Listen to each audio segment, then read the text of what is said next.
right, going live. I think it says it. All right, and we're live on YouTube. So mute everybody. Thank you guys. How do I do mute all? All right.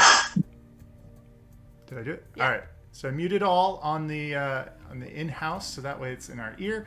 Welcome everybody on YouTube. Thank you so much. We have people waiting in the waiting room. That is so amazing. We're gonna kick this off here in just a couple of minutes, but we're gonna kind of give a rundown real quick. I can't mute all. I don't know why. All right. So in the bottom left of your screen, we can actually just take these out since nobody's going to be interacting with us if we'd like. And stop the music. Yeah. So in the bottom left, you're going to see the Nearpod login. Let's go to nearpod.com and you type in the code FXVLY under the student section. This is an app that's used by classrooms and for students and teachers, and we're using it for our classroom of wine here this evening. It's going to be a way for you all to interact today, both the people who are in the Zoom chat as well as the people that are in the YouTube channel watching us. You'll be able to interact. Also, if you have a couple of people over at your house, you could easily kind of judge on the questions. Right now, when you log in, you'll have a fun little matching game. So we're going to get started here in just a minute. Oh, it popped up over there. Oh, it popped up over there. Alrighty. Thank you so much. We're going to shut down a couple of screens and get started here in just a couple of minutes. We're excited to have you all here this evening. Thanks for tuning in and kicking off the 4th of July weekend with us. Yes. And so with these wine tastings, we encourage everybody to just keep drinking while we're talking and playing along. We're going to be starting off with our still rosé today, and then we're going to move into our sparkling. Yeah, but first we're going to do a little intro. We are doing an intro, yes. About what VeniViniAmici is. So do we want to get started with that? Sure, let's do that. So hi everybody, I'm Steven. And I'm Beth. And we are VeniViniAmici. We gather to learn about wine through the intellectual pursuit and the sensory explorations that we have. We broadcast out to all of you to join us on our personal adventure while you get to test your own senses and make your own communities with us and with those around you. Yeah, all of these events are free, open to the public. We're excited to have you and share what we're doing with you and these great wines that we have here tonight. Yeah, we're just excited. Rosé is a fun summer topic. And it's a great lecture that we have in store today. We're going to be diving into, what do you taste specifically, and then what do other people taste, and how do you feel when you see somebody present a tasting note to you. We're going to be exploring the popularity of rosé and looking at some market data about that. We're going to see some pretty pictures too. We love doing a little exploration through bottles, if you will. Both of these wines come from beautiful places. And so those pictures will not disappoint. One of our things when we can meet in person is that when you have enough people, you can explore really interesting bottles and you can build communities around that and really connect with the people around you. And so we are so happy that we've been starting to build this community, and thank you all for joining in today. In the bottom left of your screen, again, for those who have just joined, if you go to nearpod.com and you type in that code, you'll be able to follow along with us as we play little games and get your insights as to some questions. And the general layout also of what we're doing this evening is we will do a information session here in the beginning, and then we'll do a little bit of discussion afterwards offline. Right. So stay tuned for that as well if you're in the Zoom meeting. So for the first little bit here, we have a video, and let me get all of this set up because while we're doing the video, Beth is going to read a lovely little write-up from the Rosé board that they had. So let's see here.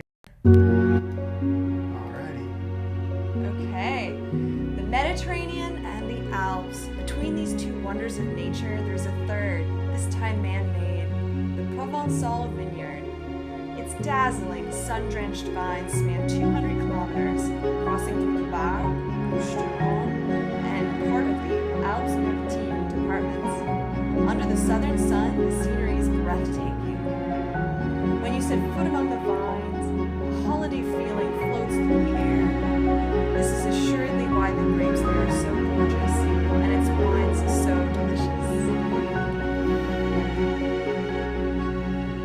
want to go. Heck yeah, it does.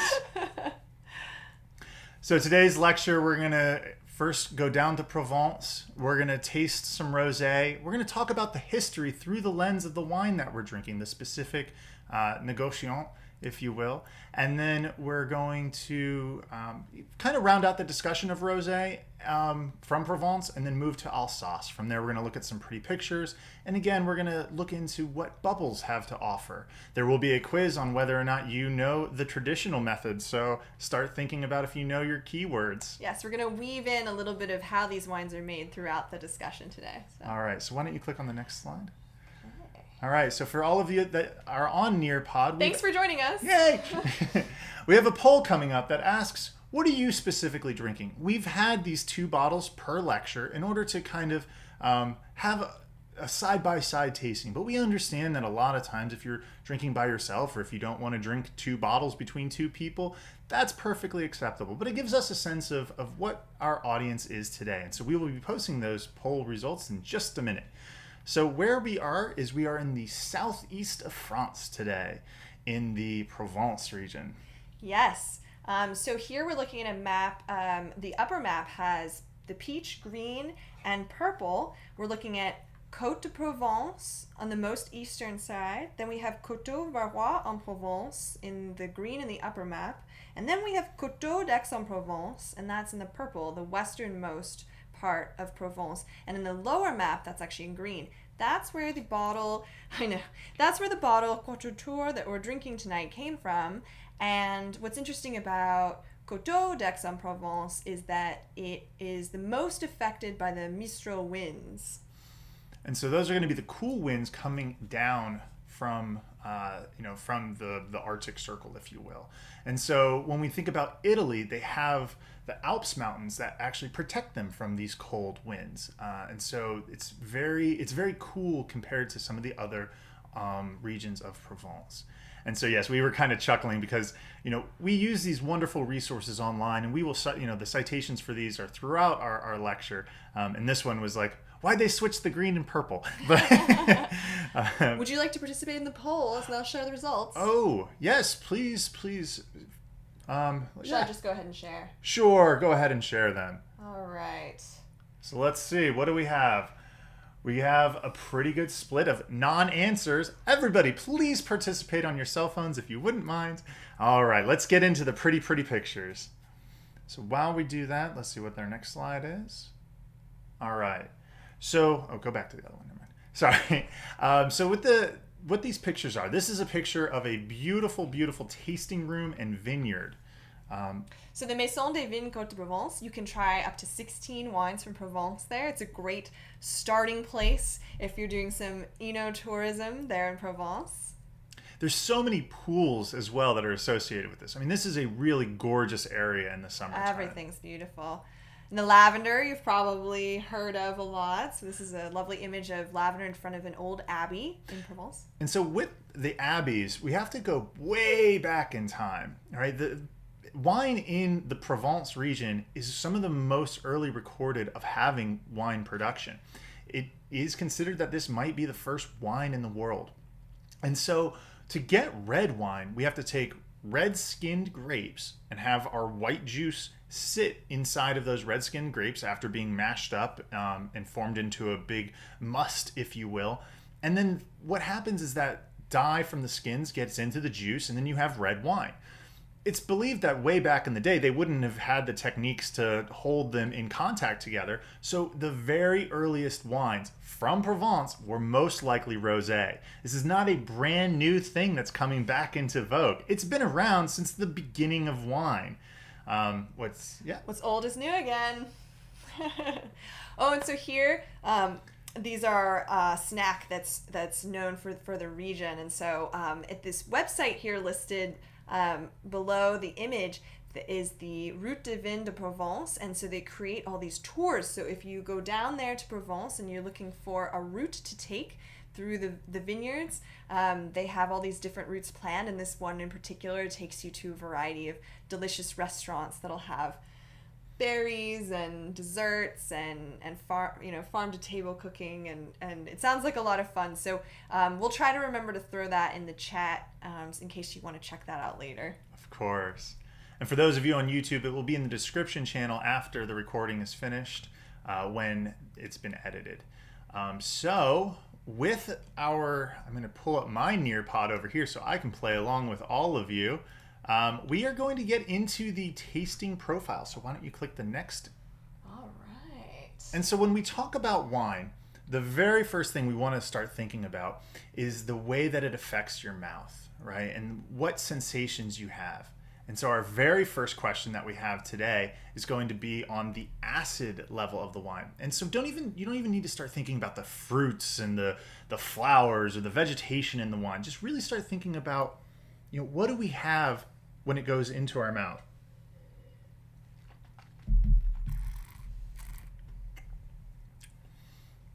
Right. And so what we're doing with these tastings is low, medium, and high. And please feel free to go through these at your own pace if you're playing on the Nearpod. I'm just going to take a little bit more time to give everybody enough time to make their own decisions on this. Typically, for like the WSET 3, which is an education system that breaks down wine at a very high level, they have 5 of them. They have low, medium minus, medium, medium plus, and high. And I think this is a great candidate for medium high. And so if you said medium or if you said high, you'd be right. I'm going to personally say high on this one, and I'm going to move on to the next question. All right. If I can. I don't know if I'll be able to, though.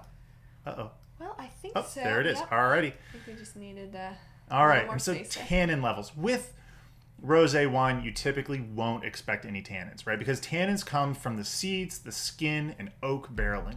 Most of these are not going to be used in this, and I definitely feel there is none to low tannins on this.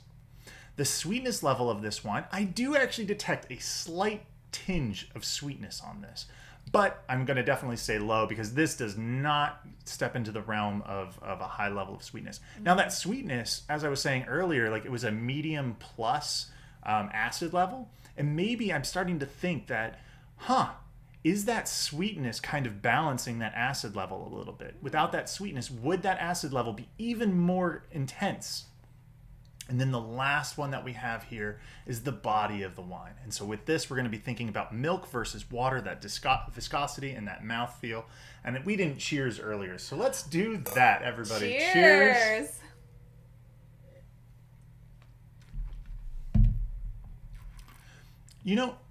I won't say that this is low. I would definitely say that it's medium minus if I had the ability. But because it's not low, I'm going to go with medium. Yeah. So what do we have in our All right, so the results are in, and we have a lot of different answers. It looks like a lot of people had different experiences. Definitely looks like a lot of medium and highs for acidity. The next one was tannin. tannin. Yep. So generally people thought low or medium. Sweetness, I did see there's a few who thought it was quite sweet, but most seem to be on the lower medium end. And for the last one, for body, looks like most people fell into the category of medium as well. Very wonderful. Okay, so now we're going to go on to the next part. And on this part, you'll be able to, so you have to click the button down there. So you'll be able to write your own tasting notes during this section of the Nearpod experience. And with this, you'll be able to see what other people write in. Please feel free to use the GIF feature and put pictures instead of words if you'd like. And you can like on other people's comments. And if you aren't drinking the same wine that we are today, as long as you're drinking a rosé, please feel free to, especially if it's from Provence, add in what the tasting notes you're experiencing are. When we read tasting notes across the board, sometimes these, are these people even drinking the same wine? And so very much, feel free to type what you get if you have this kind of these lighter bodied rosés. Okay, so now we're gonna move into a little bit of history. Because that's the beauty of wine, is that with wine, you get so many different ways to explore the world around you through history and geography, terrains. And so in the late 19th century, the Provence region had a lot of overproduction, right? Phylloxera came in, and so lower quality wines were being produced around that late 19th century. There were periodic wars as well, which really doesn't kind of bode well for loving your land and feeling that you can pass it on to a future generation. So in the 1924, we have this cooperative that's formed. And this cooperative at the time was to promote high, consistent quality, as well as, so that way the consumer knows the product that they're getting.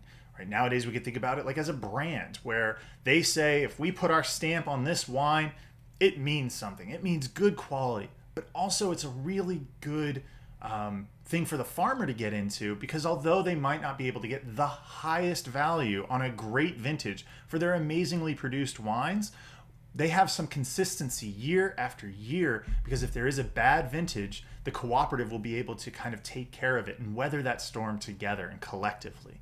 And so there's some real added benefit to it.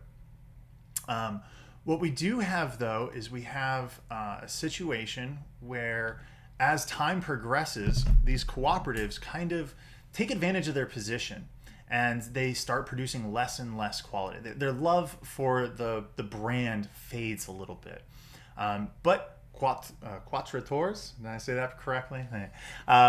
They've always tried to maintain a sense of high quality, even when their peers around them may not have had as high of a quality. And so that's something to kind of take into consideration. So our next spot that we have is in 2005. But before we got to there, in 1985, the appellation was formed. And so... Coteaux d'Aix-en-Provence. And so with that, we have a sense of quality metrics in terms of yields per year that are put on the farmers. And so it allows for green farming to take place, and that's where you cut some of the crops and drop it on the ground, and concentration comes into the existing grapes. So with Quatre Tours in 2005, we really get a sense of this explosion of rosé wine.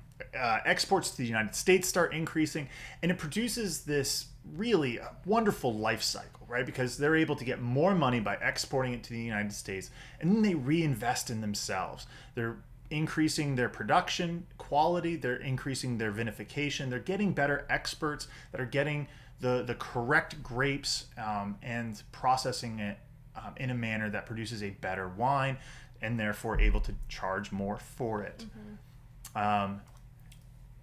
And in this time, the cooperation kind of changes as well. So instead of having this financial benefit, which is still provided to the growers that are providing the grapes to the cooperation, we have a sense that the cooperation does all of the external business work, and the growers can focus on their life, their land, their grapes, and they don't have to get wrapped up into the businessification and the over-industrialized and shipping and marketing and everything that really makes it hard in the wine world. And so you have one kind of negotiation point, and it saves energy. And so really, Quatre Tours is relying on their kind of the length of history that they've had. And here's some just pretty pictures. So this is of Quatre Tours, of people harvesting with the mountains in the background. It's beautiful. Beautiful pictures. A lot of the grapes are still hand harvested. Yes. Which also is one of the things that is important about this region, is that there's a mix between hand harvesting and mechanicalization, and they do have plots within the Quatre Tours that are mechanically harvested. And again, that comes back to that having more funds in order to be able to invest in these really expensive machineries in order to do the job the correct way. Just beautiful pictures. Obviously, right now, it's a little early in the year to have this type of picture being taken, because we haven't gone through veraison just yet. We're not close to harvest, but so we can still... Our bottles that we're drinking today, they went through this. Yeah, the grapes dream of looking like that soon. All right, and at this point in time, I'm going to see what people have said. We got some apples. We have a lot of people who really like the peaches note. That's wonderful. Oh, great. Cool. Very light. I see a lot of light. Yes, I think it's light and crisp. Really lovely for summer, and I think that the Provençal region, they lean into that. It's a great summer wine. I really like the grapefruit note too on this one. That is a really wonderful picking out that specific essence that's in there. If somebody had said like lime zest, because there's a zestiness to it too. There's a slight zestiness. I also get just a hint of some sort of herbal herbaceous note as well. And I think one of the things about, again, it being the westernmost and having the mistral winds coming in, it's going to be a little bit more of the...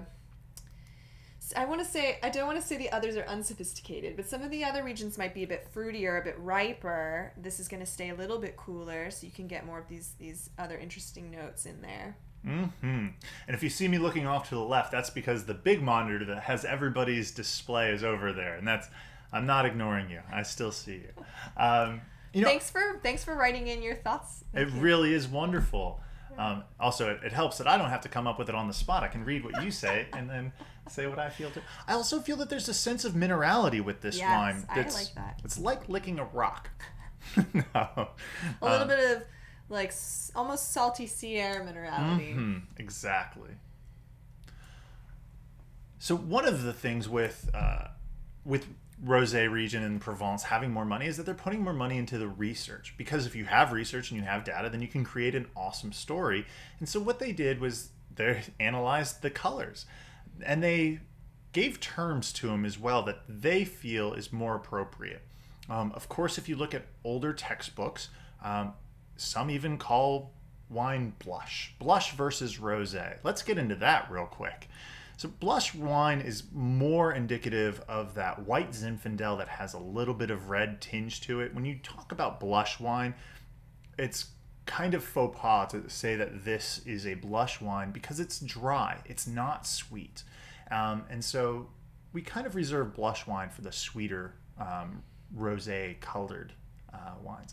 We have all the way up to red currant. Now, when I drink a rosé, I think it's an interesting analysis to do where it's like, I want the smell, the taste, and the color to make sense like a storybook. Sometimes when I drink a red wine, I love that juxtaposition. I was actually just having a bottle of wine from California with my father this past weekend, and the smell of it was, blackberry and cedar wood, and then the taste of it was like this leather with potting soil. They weren't the same, but they were really complementary.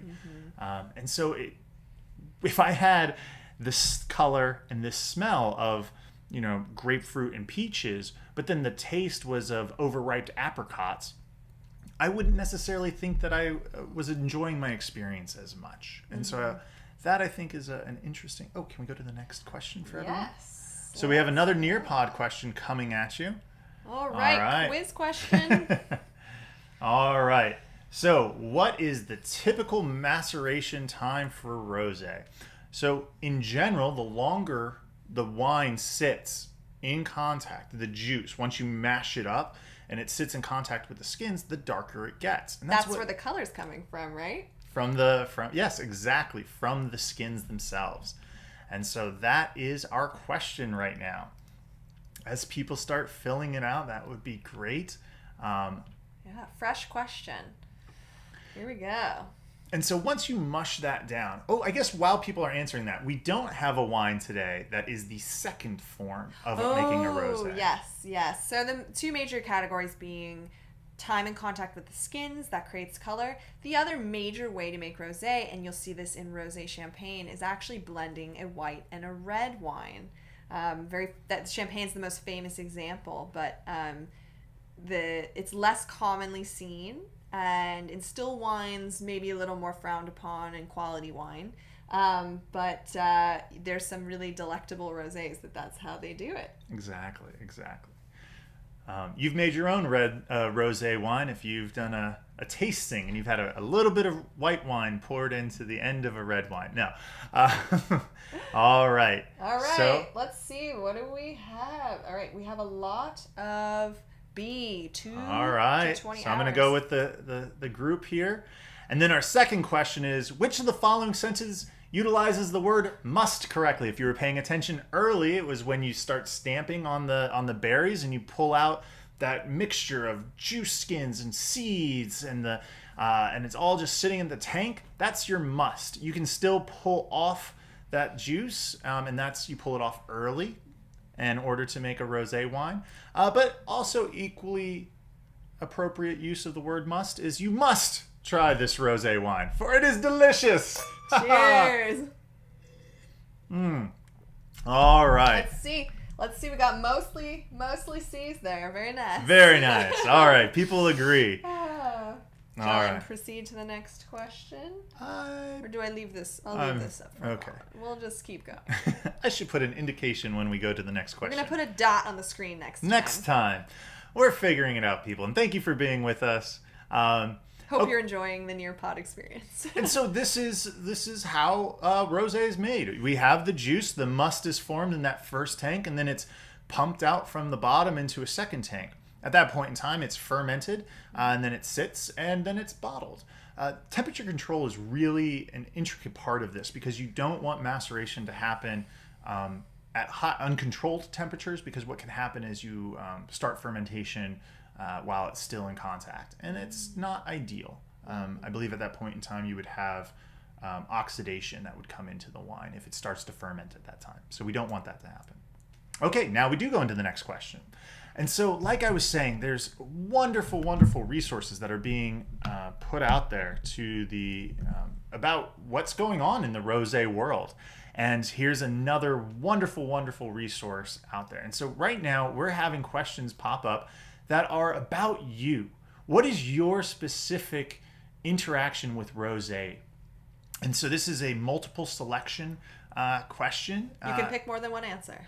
With Nearpod right now, you can't have multiple poll questions at the same time. So we have to do it this way, where you please select, what applies best to you. So for us, what do you think? Have we consumed more rosé wine since 2015? Sure. I think we have. I really feel that before, I didn't really know much about it. I kind of, felt that it was the blush wines of the world. And maybe through marketing and through people talking about it more, it became more approachable and accessible. Let's see. How much do we typically spend?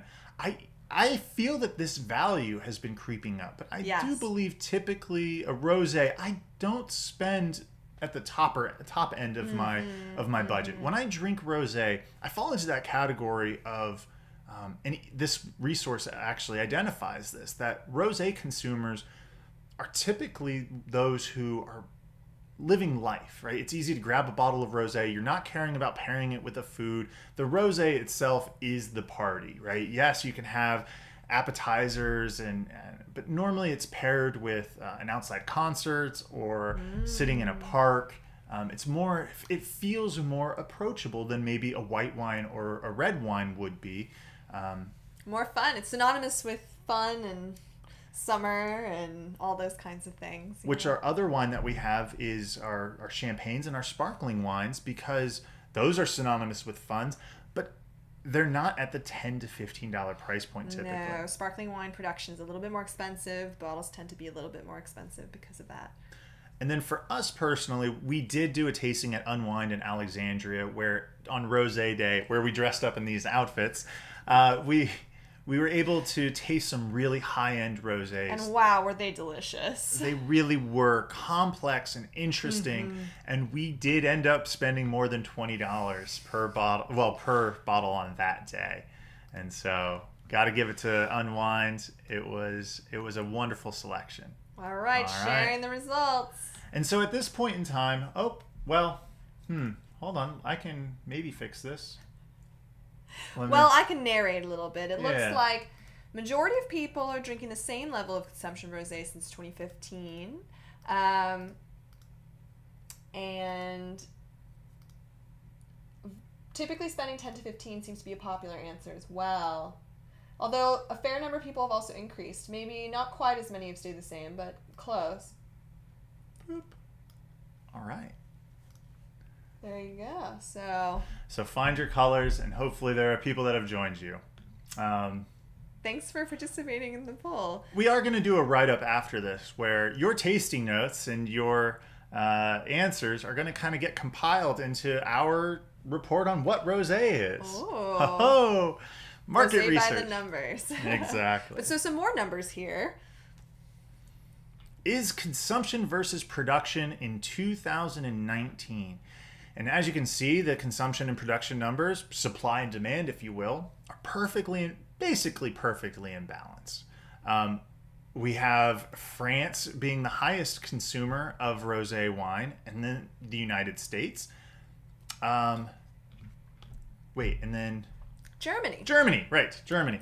Now, what is interesting about this number of 23.6 million hectoliters is that comes out to be roughly about 3 billion bottles of rosé. Yeah, you heard that right. 3 billion bottles of rosé were consumed. Now, granted, it's an asterisk because there's a little bit of overestimation there because some might be served in bigger containers, but roughly speaking, if you were to be talking about these types of bottles right here, that is 3 billion bottles that are produced and consumed in 2019. Who knows after the whole pandemic and people being on isolation how much what has been consumed since. Yeah. But with production, we have France, Spain, and then the United States. Spain exports predominantly to France, and so that's why their production's so high, is because they have a really great marketplace to sell to. We sat and observed these charts for a while, and this is as nerdy as we're going to get today with our graphs and our numbers, about the top being the wine consumption throughout the world and the wine production. If we look at the chart, we can see that in 2002 to about the 2010 area, we really had a glut on our supply. We had so much wine being produced, but not a lot being consumed, which fits with my narrative of I'm paying more for the same quality of rosé wine. You know, for me, I just chalk it up to inflation, but really, it could also just be a simple supply and demand. Nowadays, we're having this perfect balance, almost, of supply to demand. How much is being produced is being consumed. And so with that, it gives room for the producers to start separating themselves in terms of quality. If whatever you produce is being consumed, then you can push the envelope. You can start charging a little bit more and trying to differentiate yourself. Mm-hmm. And so I'd keep a lookout to see if there are some superstars that break out of this, and over the next couple of years really start to make a name for themselves in the rosé world in terms of quality and complexity. One thing I'd like to add before we go to our next region, this got me thinking about, well, what happened in years where there was more demand than supply? Well, if you're drinking something older, so we're drinking the 2020 vintage. If you're drinking a 2019 vintage, that might be fine. But you start going back to 2018 vintage, 2017, you're going to probably start to notice some decline in the flavor. So rosé still wines are really meant to be consumed within 1 to 2 years. They lose a lot of the volatile thiols that give it that nice fruity flavor a lot faster than some of their red wine counterparts, and there's not necessarily the same complexity to replace them depending on the bottle. So you really want to look to be drinking a vintage that's from 1 to 2 years prior to the date that you're in. That's just a little tidbit there. Right, and just to dive a little bit deeper into what she was saying, that fruitiness, when you have like a red wine and that fruitiness kind of fades away, a well-made red wine will have these tertiary flavors underneath that can now shine through because the intense fruitiness has faded.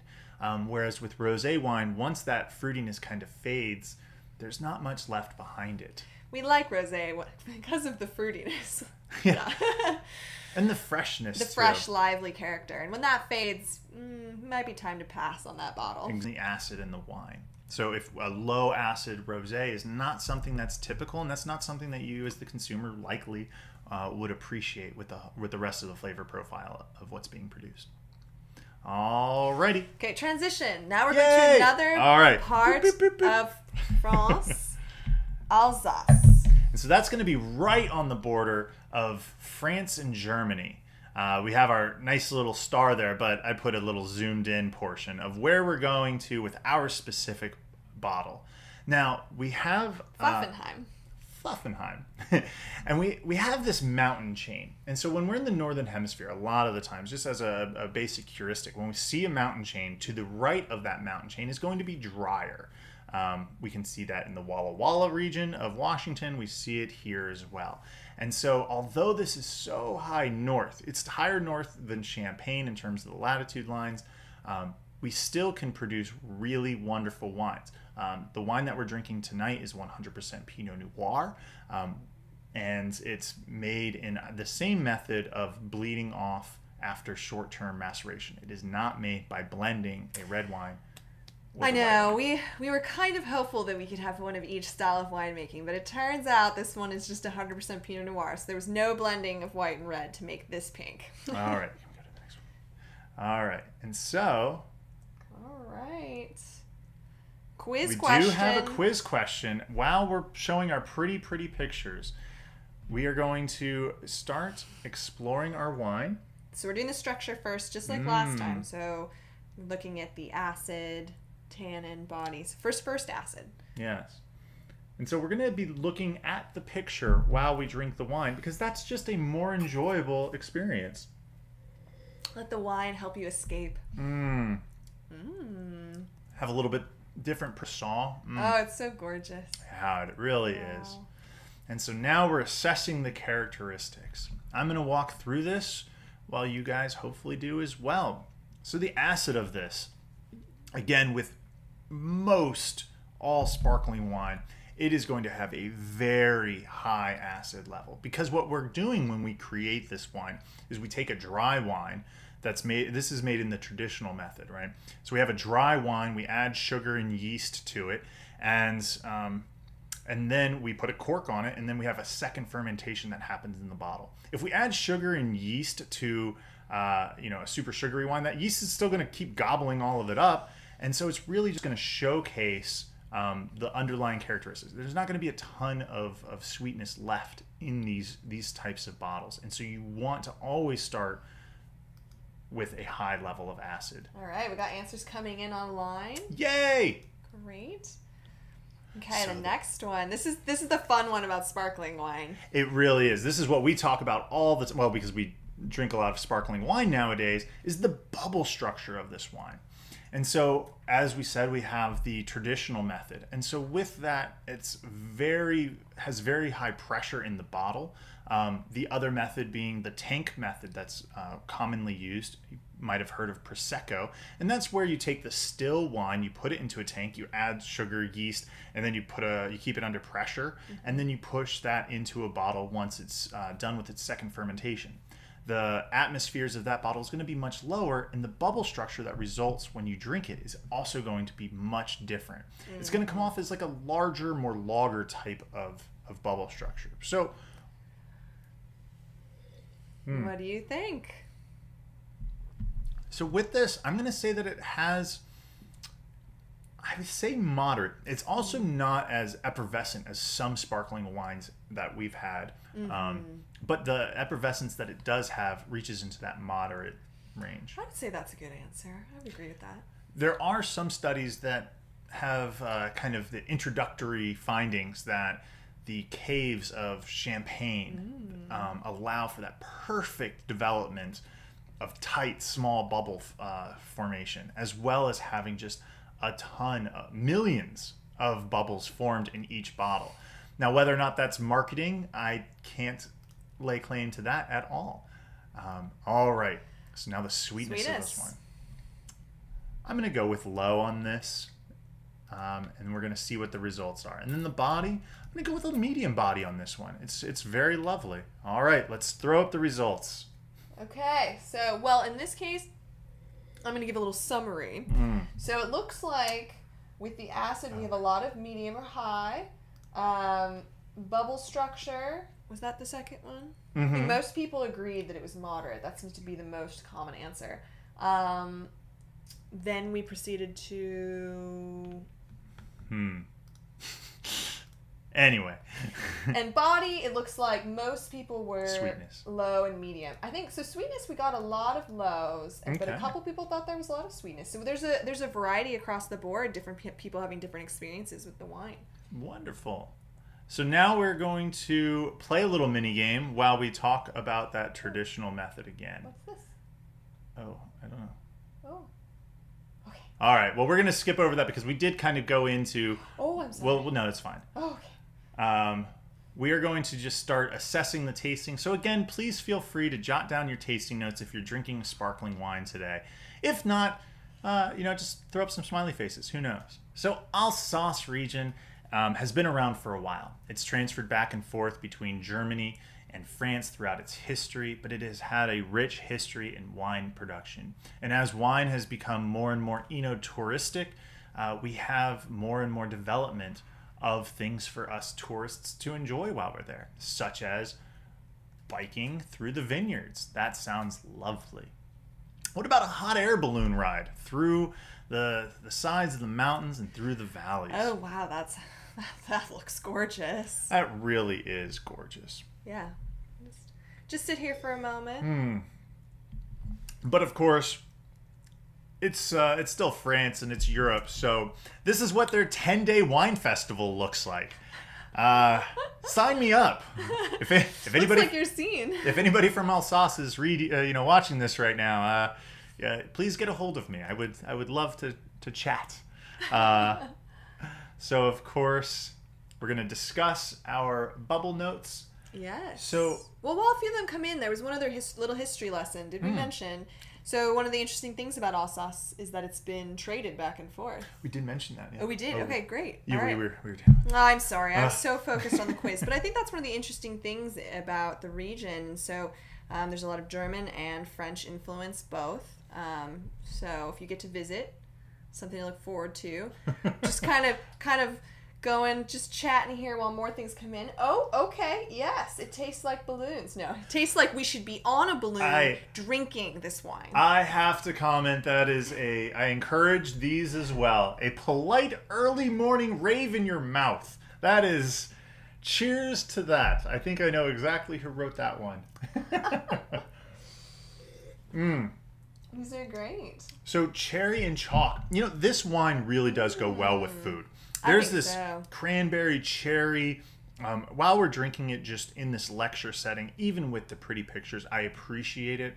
But it is just calling to me to have some cheese, something to soak up that tartness and that acid on the back end. Even some like French fries. And the beauty with French fries is that you can always season them to go with your wine. You just start with the base of potatoes and fried, and then add salt and any other seasonings that you think would go well with this. Yes, I think this actually would stand up fairly well to some lightly grilled vegetables, grilled salmon, something like that. Could be lovely. I think you mentioned a cheeseburger earlier, and honestly, I think it would be delightful with a cheeseburger. Maybe that's just because I'm hungry. We're always running around. We need to eat before these things. No, we ate before this. So everybody, I thank you so much for joining us today. If you would like to follow us, you can follow us on YouTube. For those people that are there, please like and subscribe. We have to say that it's obligatory. If you would like to get our newsletters, please go to VeniViniAmici.com and subscribe at the top. It really kind of makes it easier for us to market, because we really do spend a lot of time trying to create these lectures, and then marketing and getting the word out about these is almost an afterthought sometimes. And so we appreciate it when you guys reach out to us to remind us to publicize our stuff more. Yes, and we really look forward to seeing all of you at future events. There's going to be an announcement coming up soon about the next fall series. So keep your eyes open for that. July 12th, for those who are in the know, should keep hitting refresh on your browsers for the package to drop. So July 15th is going to be the Wine and IP series. That's been kind of a project that's taken up a bit of my time, where we're looking at the intellectual property through the delicious lens of wine. And we have a star-studded cast. We have the TTB coming on to discuss the ins and outs of labeling and what it takes to be an AVA. Rachel Martin, who is out of Boxwood a couple of years ago, she spearheaded solely Middleburg, Virginia, becoming an AVA. And we have Megan Frank coming on from Dr. Frank Winery, who we had a Meet the Producer event with on my birthday a couple of years ago, I guess. And so she will be talking about having two labels and what that means to a producer in order to have those two labels and why they want to brand and keep them separate and distinct, but still enforce that same quality behind each of them independently. And note that for those of you who are newer to wine, AVA stands for American Viticulture Area. This is kind of the equivalent to DOCs in Italy or AOCs, AOPs in France. These are the appellation designations, and so that's the United States equivalent. Exactly. And so I think it'll be a really great conversation to talk about if you have any kind of heuristics, if you will, about why that AVAs in America don't mean anything, right? Some people have said that. And this will give you a sense of what work goes into declaring something to be an AVA. And with America being so new to the wine scene compared to the rest of the world, it really is just establishing that groundwork, that framework in order to build upon. And it's going to be a wonderful conversation. And I hope everybody can subscribe. I did make a blog post about it on the website, VeniViniAmici.com. And so please feel free to check that out. And you'll get all the information there. We will have a wine down. And so please, Rachel Martin has gone to Oceano. She's created her own label. So we'll be picking up a bottle of that as well as a bottle from Dr. Frank. So at this point in time, please like, comment, and subscribe. For those of you on YouTube, we're ending the stream. Goodbye. Take care.